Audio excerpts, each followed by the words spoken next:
Facebook do and don't series के अंदर आज हम पहुंच चुके हैं बिल्डिंग रिलेशनशिप्स। अगर आपने इस सीरीज को स्टार्टिंग से नहीं देखा है तो आप देख लीजिएगा, उसके अंदर आपको पता लग जाएगा कि आपको हर स्टेप पे क्या करना है क्या नहीं करना है। फेसबुक पेज बनाने से लेकर फेसबुक में बहुत सारे लोगों की ऑडियंस ग्रो करने तक, उनके साथ रिलेशनशिप बिल्डिंग करने तक हम हर एक स्टेप कवर करते हुए आए हैं और आज हमारा स्टेप है बिल्डिंग रिलेशनशिप्स। तो इसके साथ बने रहें और देखते रहें। पहला हमारा इसके अंदर आपको क्या करना चाहिए, जैसा कि हम हमेशा पुरानी वीडियोस में डिस्कस करते आए हैं, ये हमारी डू एंड डोंट सीरीज है जिसके अंदर हम ये बताते हैं कि अगर आप इस स्टेप पे हैं तो आपको इसमें क्या करना चाहिए और क्या नहीं करना चाहिए। आज की वीडियो में मैंने आपके लिए एग्जांपल्स भी रखे हैं, तो ये वीडियो आपके लिए ज़्यादा इंटरेस्टिंग होगी। सो पहला हमारा है engage authentically with your audience by sharing behind the scene. देखिए, ऑडियंस आपसे तब कनेक्ट करती है, उनका ट्रस्ट आपसे तब बनता है, जैसा हमारा टाइटल है बिल्डिंग रिलेशनशिप्स। तो वो तब बनता है जब आप उन्हें एक्चुअली में बैकएंड दिखाते हैं। बैकएंड मतलब जहाँ से आप एग्जीक्यूट कर रहे हैं चीज़ों को, टीम दिखा रहे हैं, जहाँ पर आपका पूरा सेटअप लगा है, या आप अपना कोई सॉफ्टवेयर दिखा रहे हैं, या फिर आप ना कुछ भी कस्टमर की स्टोरीज है, आपके पास कस्टमर आया, उसके साथ आप वहाँ पर कुछ ऐसी बातचीत हो रही है।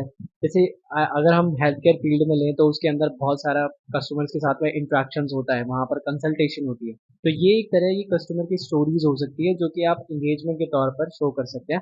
इसमें मैं एग्जाम्पल में लूंगा आज के दिन बिहाइंड द सीन्स, जो कि बैकएंड के सीन्स हैं उसे हम बिहाइंड द सीन्स भी बोलते हैं। इसके अलावा मैंने जैसा बताया सॉफ्टवेयर, इसके साथ मैंने आपको बताया टीम। एक्चुअली टीम को भी अच्छा लगता है कि वो अपनी ऑडियंस के सामने जा रहे हैं, और आप कस्टमर को भी देखने में अच्छा लगता है कि yes they have a business, इनके पास वो जगह है, वो प्रोडक्ट है, वो सर्विसेज है, एक्चुअली में कुछ एग्जिस्ट करता है। तो वो आपके साथ कनेक्ट होते हैं, वो आपके साथ रिलेशनशिप बनाने के लिए तैयार होते हैं जब वो देखते हैं कि हाँ, इतने सारे लोग इनके बिजनेसेस में ऑलरेडी इन्वॉल्व हैं, वो आपके साथ कनेक्ट करना चाहते हैं। तो ये आपकी कस्टमर स्टोरीज में भी जाता है, और ये आपकी कस्टमर्स की जो ऑटम ऑलरेडी आपके पास कस्टमर्स है जो उनसे बातचीत होती है, वो भी आपने इसके अंदर दिखानी होती है, ताकि लोगों को रिलेशनशिप बिल्डिंग में आपके पास एक मौका मिल जाए। लोग आपके उस चीज के बारे में बात करेंगे या उस सीन के बारे में बात करेंगे जो आपने शेयर किया है, और इसी बहाने आपको मौका मिल जाएगा उनसे बात शुरू करने का, अपने पेज फॉलोअर्स करवाने का, या ग्रो करवाने का, या उनको कन्वर्ट करने का। तो इस तरीके से आप कस्टमर को कन्वर्ट कर सकते हैं। नेक्स्ट आता है हमारा personalize your interactions by addressing your audience name. देखिए, ये एक बहुत अच्छी चीज होती है। जब भी आपके किसी पेज को कोई, मान लीजिए पिछले एक महीने में मेरे पेज को तकरीबन 50 लोगों ने लाइक किया या फॉलो किया, तो अब मैं क्या करूँगा, उन लोगों को, नई ऑडियंस को हम अपने पेज के ऊपर नाम मेंशन कर सकते हैं। बहुत सारे ऐसे लोग होते हैं जो आपकी पोस्ट तो लाइक कर रहे हैं लेकिन आपके पेज को लाइक नहीं करते हैं, हो सकता है वो भूल गए हो, या हो सकता है वो नहीं करना चाहते। तो आप ऐसे लोगों को प्लेजर दे सकते हैं, अपने पेज के ऊपर उनका नाम मेंशन कर सकते हैं। नाम मेंशन करने का बहुत आसान तरीका है, और जैसे ही आप ये मेंशन करेंगे तो उनके पास एक मैसेजेस चला जाता है कि आप यहाँ पर टैग हुए हैं, इस पोस्ट में आपको मेंशन किया गया है। तो आप वहाँ पर उस तरीके से आप उस ऑडियंस को रीटारगेट करके दोबारा से अपने पेज के ऊपर लेकर आ सकते हैं और उनसे पेज लाइक करवा सकते हैं। तो यही तरीका एग्जाम्पल के अंदर है, ऑडियंस का नेम मेंशन करें। एंड मैसेजेस में भी जब आपके पास किसी का मैसेज आता है तो उसको ऑटोमेट मैसेजेस जाने के बाद आप एक अलग स्टेप का फॉलो कर सकते हैं। जब भी आप, कोई भी आपकी टीम से बात कर रहा हो या आप बात कर रहे हो, कोई भी हो, आपने सिर्फ उनका नाम जरूर मेंशन करना है। मान लीजिए किसी का नाम एक्स या वाई है तो उनका नाम जरूर मिस्टर एक्स और मिसेस वाई, वाई ऐसे करके आपने शुरू करना है। तो आपने इस नाम के अकॉर्डिंग जब आप करना शुरू करते हैं तो उनको ऐसा लगेगा जैसे कि हम एक्चुअली में, हमें कहीं प्लेजर मिल रहा है, वो लोग हमें जानते हैं, वो हमें ध्यान से सुन रहे हैं, वो हमें ध्यान से देख रहे हैं। तब जाके आपसे वो बात करने के लिए कंफर्टेबल होके आपसे बात करना कंटिन्यू करते हैं। तो आप ये वाले स्टेप्स को जरूर फॉलो करें डू सी डू के अंदर, ताकि आप बिल्डिंग रिलेशनशिप्स, आप रिलेशनशिप बिल्ड कर सके। अब हमारा आता है कि हमें क्या नहीं करना है। देखिए, रिलेशनशिप बिल्डिंग करने में क्या स्टेप्स हैं वो तो बता दिया, लेकिन किन वजहों से रिलेशनशिप बिल्ड नहीं हो पाता वो आपने जरूर ध्यान रखना है। तो पहला हमारा है, आप अपनी ऑडियंस को नंबर और सेल्स में काउंट करते हो। मतलब अगर आपके पास किसी ने एक लीड भेजी तो आपको उसका नाम तो छोड़ो, आप उसकी कोई डिटेल ही नहीं निकालते हो और आप सिर्फ उसे एज अ नंबर और as a sales opportunity grab करते हो, मतलब उठाते हो। आपने देखा तक नहीं कि वो क्या है क्या नहीं है, कहाँ से है, क्या डिटेल्स है, कुछ नहीं।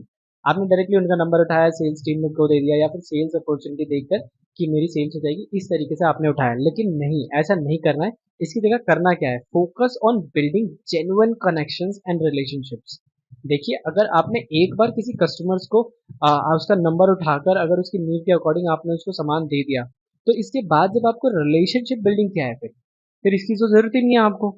इसके अंदर आपने करना क्या होता है, आपने उनको आगे के लिए फोकस करना है, मतलब कि अपने मेडिसिन के लिए या फिर आप अपने सॉफ्टवेयर के लिए उन्हें रीटारगेटिंग कर सकते हैं और इनके साथ में आप आगे के लिए फॉलो करवा सकते हैं।